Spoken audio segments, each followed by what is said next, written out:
Oke, welcome back di EBET channel yang membedah langkah penelitian rumit menjadi mudah. Make research it's easy.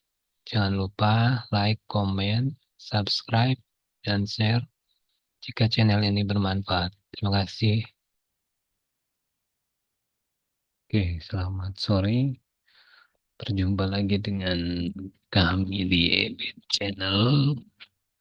Untuk sekarang kita akan membahas tentang bagaimana cara mengecek apakah kita sebagai autor sudah masuk di Scopus atau tidak, gitu ya. Karena ternyata walaupun kita sudah punya ID Scopus, katanya sih sudah punya ID Scopus, baik itu dari conference ataupun jurnal, ternyata ada kasus bahwa ternyata dia belum punya ID Scopus, atau ID Scopusnya ternyata tidak terdaftar di scopus.com, gitu ya.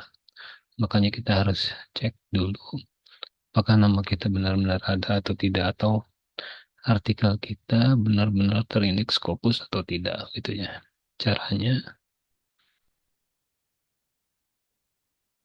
oke, kita buka scopus.com untuk melihat artikel kita atau nama kita masuk belum di Scopus, ya, atau tercatat nggak di Scopus.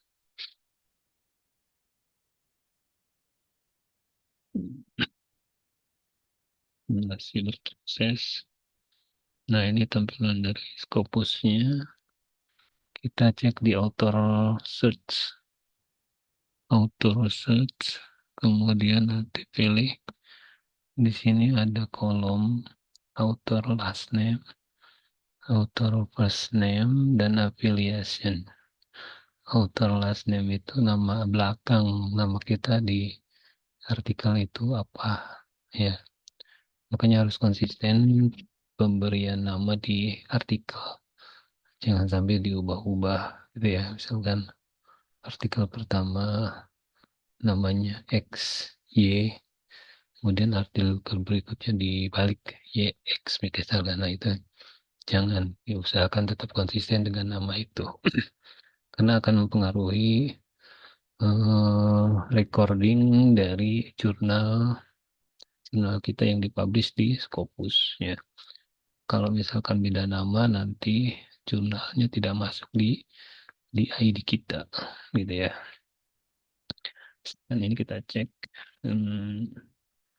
punya saya sendiri, Hadi T titik S titik, kita enter. Nah, ini banyak ternyata yang pakai nama Hadi. Nah, ini yang tadi saya ketikkan Hadi, koma titik T titik titik T titik S titik, ya. Ada dua artikel, Universitas Negeri Semarang, kemudian dari Semarang, karena saya menggunakan afiliasi kampus tempat saya menempuh studi S3, ya, supaya ini bisa diklaim menjadi syarat kelulusan. Kita cek.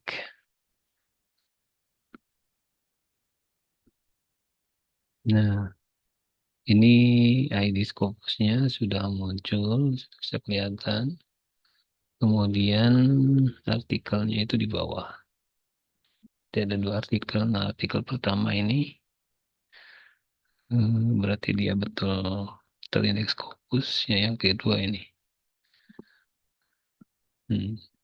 Jadi yang kedua adalah conference paper, itu dari tugas mata kuliah yang dimasukkan ke dalam conference internasional terindeks Scopus.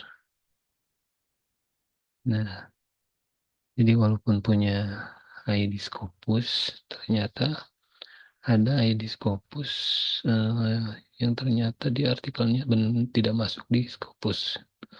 Mungkin dijanjikannya ketika itu memang publish di conference yang terindeks Scopus, tapi ternyata ketika dicek malah tidak ada. Itu kejadian dari teman saya. Kita cek lagi misalkan.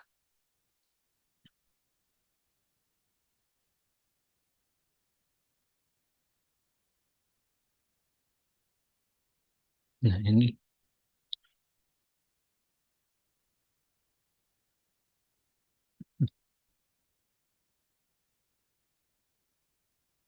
nah ini adalah teman dari Unsera, ya. Dari kampus tempat saya mengajar, ternyata namanya tidak muncul. Eh, Padahal dia kalau kita cek di, oh, coba kita cek dulu di Cinta ya, untuk membuktikan ya. Anda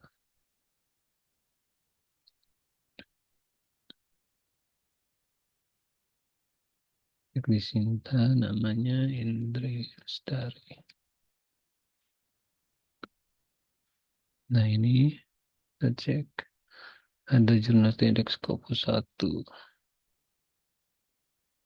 No, ada 4 artikel yang terindeks Scopus. Nah ini, kalau di sini ada 4, semuanya dari conference.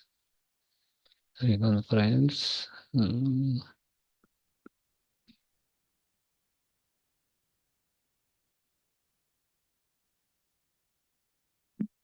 dari conference. Coba kita cek ini, namanya Lestari titik.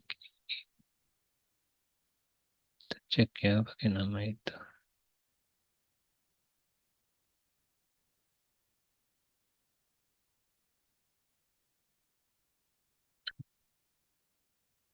Lestari titik F titik. Titik.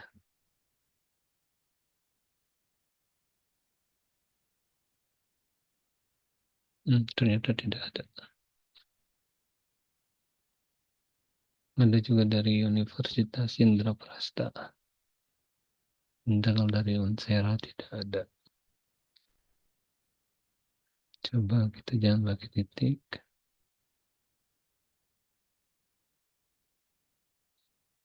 Sama ya. Tampilannya begini.